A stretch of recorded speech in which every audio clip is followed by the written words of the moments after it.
I'm happy to move to the last discussion, the last session today, which focuses on the national perspectives.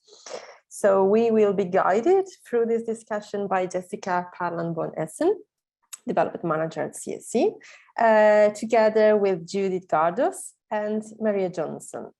So Jessica is as I said, a manager at CSC, the IT Center for Science, and has worked a lot on producing guides for open science. And she co-authored the National Landscape Report on Persistent Identifiers. She's also chairing the National Work for Research Data Citation in Finland.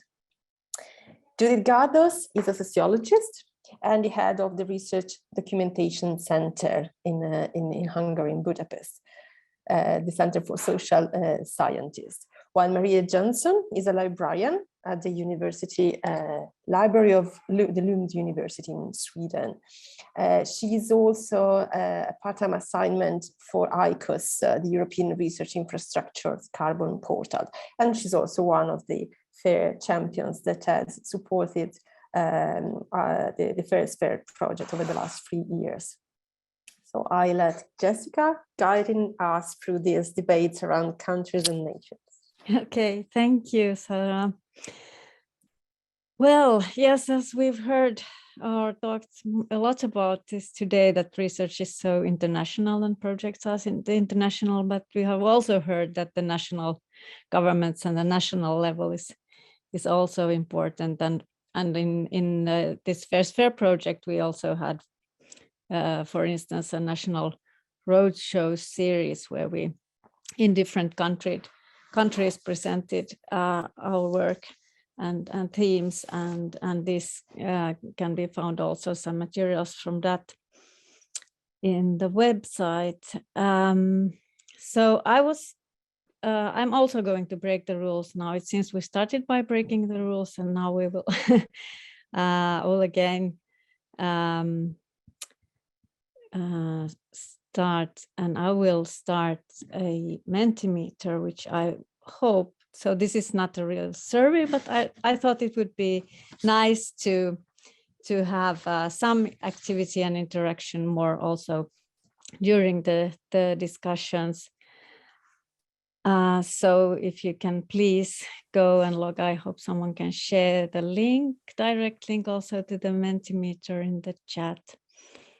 We're also going to touch upon the semantic artifacts, which is one theme that I think is also linked to these different levels and dimensions of interoperability and the FAIR landscape. So, and also in opposite to the previous panels, I don't know you very well, my co-panelists. So I would be very interested to hear something more about yourself and the national research data management landscape in your country, and whether you would say that the FAIR data principles are commonly known in your experience in the landscape. Maybe Judit Gárdos, you would like to start, please? Okay, thank you very much for the invitation.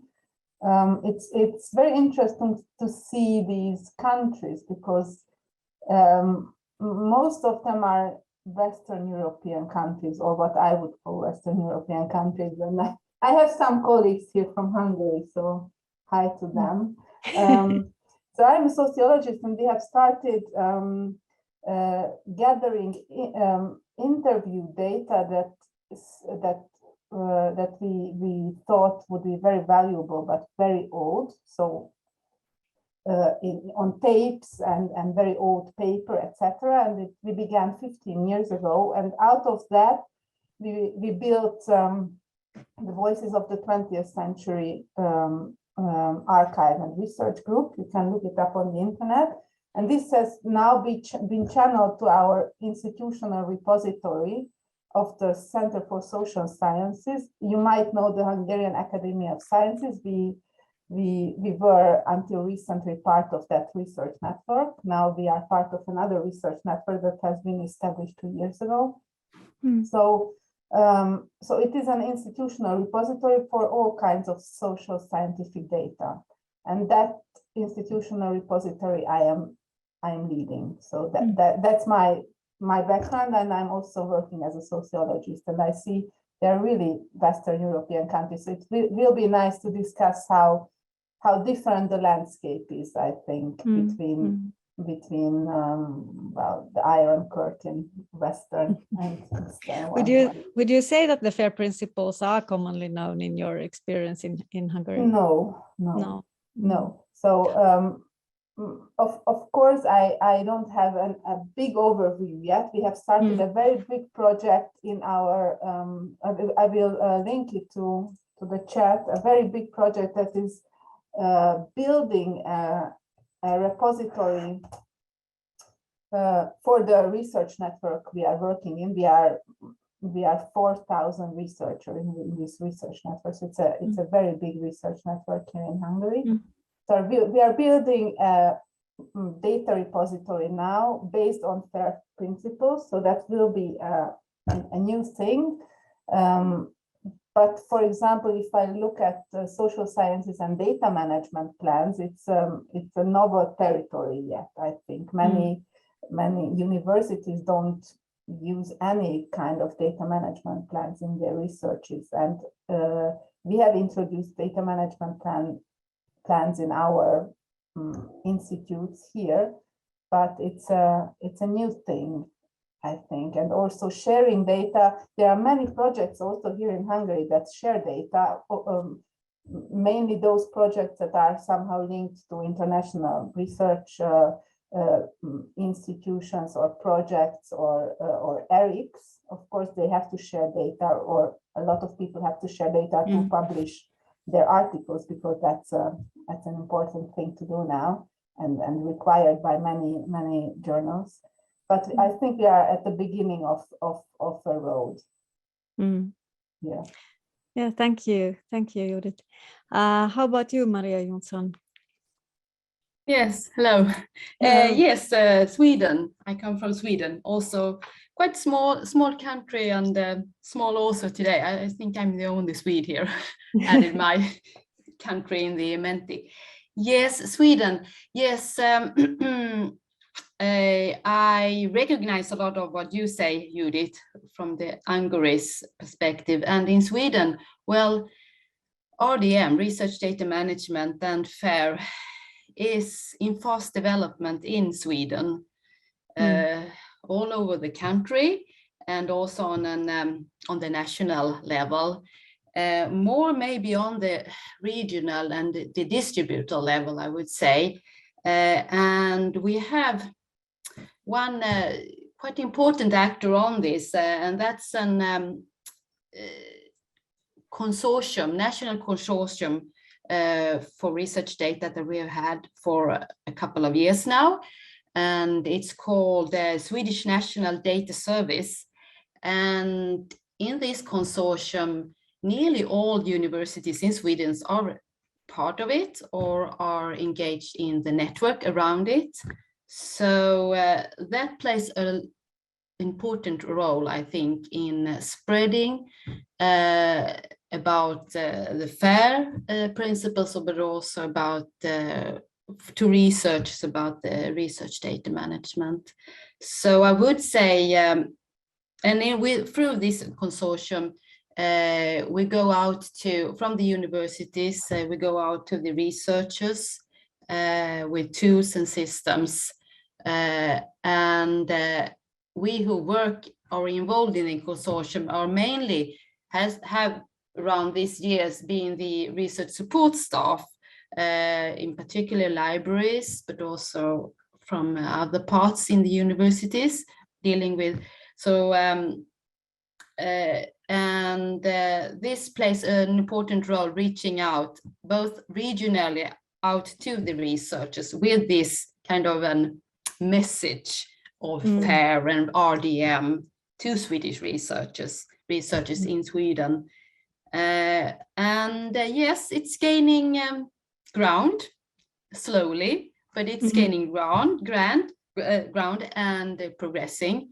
I wouldn't say that FAIR is on every researcher's lips today, but more known.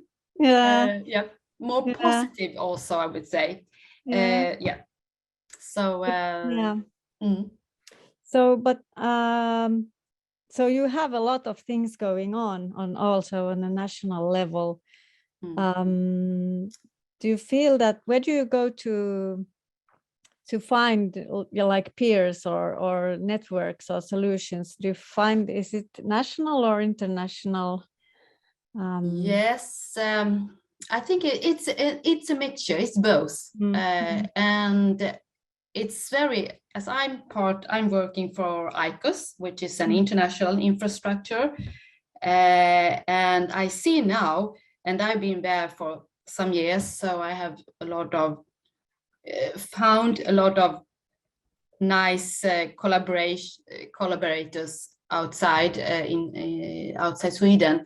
But I also see colleagues here in Sweden also working, for example, in this consortium SND, that they are also finding partners, peers outside Sweden, and it's so nice to see. It could be not only, I mean, it's also, it has been through this project, FAIRsFAIR, but also through the different association that we have for research data, for example, RDA, and some other. So it's an gaining slowly also in development. But how do you think how is it with you, Judit? How you? We have of course international organizations present in Hungary. So we have also got the RDA, the Hungarian node of the RDA, and we are also part of that, but many other institutions are part of that. And we have research teams that are working internationally. Hungarian research teams in working for ERICs, mainly research infrastructures, or in big research projects that are international. And I think that's one important way how open science and fair data management can enter a country. So through the colleagues that you are working with, and of course somehow the buzzword open science is appearing more and more in the Hungarian official language of the government. I'm not sure what the implementation will be, but we will see. I think the personal contacts of the researchers are the most important sources of how ideas can penetrate into I agree, and I also agree with what Maria said, that we need to encourage people to find their peers and colleagues also abroad and engage. So how do you think about we are using, of course, hopefully, at least to some extent, some controlled vocabularies or ontologies to describe our data or to structure it, and which is very important, of course, for the findability, and especially if you do in Europe, where we have so many 24 official languages and many more spoken languages. So how do you think about this, like linguistic borders and national borders? We have even those we have domains, and then do you think, I mean, in Finland it's a bilingual country, so we have two languages, so we almost automatically create many of our semantic artifacts and vocabularies in 2 or 3 languages. But have you encountered this, or how do you think do you have any thoughts on this country versus language? Shall I begin? Oh, please go ahead. Okay, sorry, I don't want to jump in. So Hungary is a very small country with a very unique language, and we are often very isolated. And I think controlled vocabularies, especially in social sciences and humanities, are very important, since a lot of disciplines, scientific disciplines, are not so dependent on language, but social sciences, for example, is very dependent on the language. So we have been doing a pilot project using artificial intelligence to enhance our metadata in our archive, in our textual data. And we are experimenting with the ELST thesaurus. I don't know whether you know it. It's the CESDAS, which is the Social Scientific Research, European Research Infrastructure. It is continually developing this thesaurus that has around 3,500 words. And we are using that. We have made a Hungarian translation of these words and cut down 90%. And we are using this now to automatically tag our interviews, to give the users, the researchers, ideas what the interviews are about, because we have a lot of interviews and we cannot read every one of them to give the appropriate metadata. So we are using this ELST thesaurus, and if we succeed in this project, then we can very easily translate these 200 words into other languages, because this is an existing project and an existing ontology. So we can, so then these data or interview text, which is data, a form of data, can be found and used by other scientists throughout the world. They just have to translate the Hungarian interview, but then at least they can find exactly interesting for them. For example, if they want to study, I don't know, big cities around Europe or the school system or whatever. Yeah, and then maybe you partner up with a Hungarian researcher too. So if you use the data, that might also give a new opening. Yes.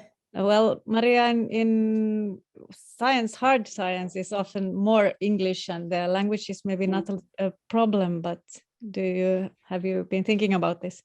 Yes, I can't give an direct example of a project or directly, but I mean, Sweden is almost also a bilingual country, with Swedish as a very small language and English very dominant in research and of course in science, very dominant. But I think, and in other disciplines, humanities and social sciences, in Sweden, Swedish is still very important as a language for researchers, among researchers. And with this new technology, AI and automatically tagging and automatic translation, I can foresee that Swedish building up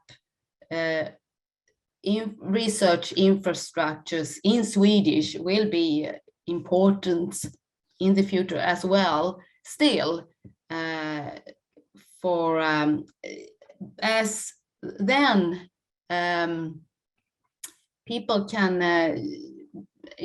reach out to a wider audience outside researchers as well, to the public, to the major public, if it's in for example in Swedish, a native language. So it's very much dependent on which discipline it is. And in science, for example, ICOS, where I work with, or in other science infrastructures, if the communication for research is in a certain language, for example in English, it doesn't matter, but depending very much. So, but I'm very curious on the new technologies. For example, AI is the word on the mouth for the future, regarding this as well. Yeah. On the other hand, AI is also, it probably will be a great help, but it's also always an estimate, or I mean, it's statistical Yeah. estimates. So, and on science, we don't maybe like that so much, No. but we want to be very precise and exact. So Yeah. I think this is quite, and also what I'm thinking in natural sciences, one important field is still, I think, like citizens science, where if you have citizens who want to go and look at animals and plants or whatever, collect data, they know them maybe in their national languages. Oh yes, that will be certainly will also be a fact. Yeah, important. Yeah. So I think this is also now the next Menti question is about uptake, and which I think it's the other kind of impact of the research. If we often also really want to help develop the society in a good direction. Do you think Judit, do you have any thoughts on this? A lot of funders and research institutions nowadays focus on being international, also in Hungary, and to write articles in English mainly, or in foreign languages, because Hungarian is such a small language. So and we can connect only through English with other research communities, but this is also a topic which is we need Hungarian science also, because not everybody can speak English, and if you want to include more people than only the academics into science, then it's very hard to only publish in English, because a lot of people just won't have access to these types of knowledges. So I think that if you want to, you have just mentioned citizen science, if you want to connect people with knowledge, then you have to do this in their native language, and and English is not the native language of people. So while it is important to make data available in English, not only the articles, etc., but also the data, and we also support this and we want to do this, but still there are a lot of types of data that, for example, our interviews, that are very valuable, and you can't and you won't translate everything, and you need the language to understand that. Yes, and also if you are doing, say, history or political science in a country, you create sort of a gap between the research and the object if you translate it, which can be a bit tricky maybe. Yes. Yes. Well, these questions are difficult, and maybe just to illustrate some well, I would be interested to hear if somebody has some experience. Do you have some examples of citizen science in your immediate, or have you worked with something like this? There are some there are some research settings or study settings where a lot of people contribute, and we are doing this also in our institutions. But citizen science is also, again, a topic that is really marginal, has been really marginal here in Hungary. It is coming up. So, for example, in settings where policy discussions are happening, then it's very important to gain knowledge from the public, and this can be done in another way.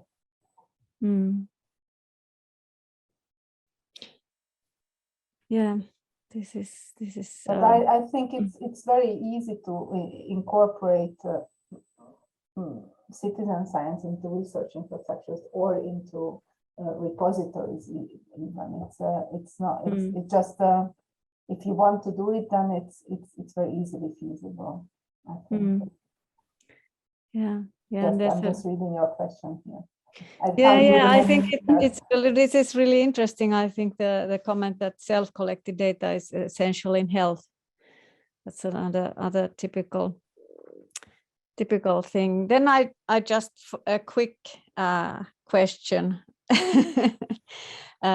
This is also just maybe to provide some promote our recommendation for semantic artifacts. If you are using vocabularies, please tell something about them. And you can see here some of there are also best practices included in this. But just a thought on this, we have seen how much work and effort is being put into this thesaurus by César. And I think such things can't be done on a project basis. So if you develop something like this, you can't just disappear behind it, and then it will collapse. So it needs to be constantly updated, and it's a research in itself to make that thesaurus. So it's not a project, it's a research, and then it has to be maintained. So just linking to the discussions before ours. Yes. Well, I think our time is up now. I have one more question on the Mentimeter, which is just generic feedback. I really thank you, and I thank everyone who has replied to this Menti questions. And I will now stop sharing, but you can go forward, please, and answer the last question if you have some more feedback or something. We're still finishing up our last deliverables, so if you have some very good points, include them. Thank you. Thank you for joining. Thank you very much. Thank you very much, Jessica, Judith, Maria, and everybody for helping with this Menti tool. We will collect the inputs we've received. There are also, again, a few interesting links in the chat. One from Nenita mentioning the Norwegian committee report on licensing and making research data available. So from Norway. Then Ingrid pointed to the FAIR semantics recommendations again, which is an ongoing work, as Jessica mentioned.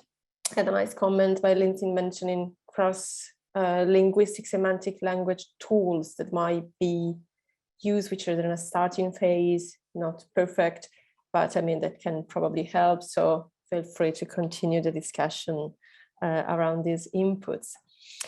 And with that, I think we are reaching the end of this event. We hope that you've learned from this event and from these last 3 years, at least as much as we have. So in this workshop, we try to touch base across the main pillars that guided FAIRsFAIR activity over the 3 years. So we have started by discussing how researchers really implement FAIR practices in every day, and FAIRsFAIR has tried to support them with guidance, stories, and support the data repositories they work with. We've seen how this is tackled in higher education, and how much it's needed to have a shared concept of skills and data stewardships there. We've gone through funders and how important they are to support all the activities across the new generation of FAIR research. And linked to that, we've talked about long-term data preservation and what does it matter and how many aspects it includes. The sustainability of the FAIRsFAIR aspect in particular will be discussed again tomorrow morning. So if you can and are interested in joining, feel free to contact us, and we'll be more than welcome to having you at the meeting. And through these last concluding sessions, we have again demonstrated how diverse we are in Europe, but how much this is the value of all of us here. So with that, I thank all the speakers. All the materials will be online, so the recordings of each sessions will be available in the next days. It's not the end, I cannot think so it's now our turn to go disseminate, and as we said, we've just sown seeds, so let's continue work to have them growing up. We wish you all of a more fair research in the future. And I personally thank you all. Thank you, the FAIRsFAIR colleagues, all those that are supported in the background. Ingrid, who guided us, all our speakers, experts and champions, and all the guests we had today. And we wish you all a great evening.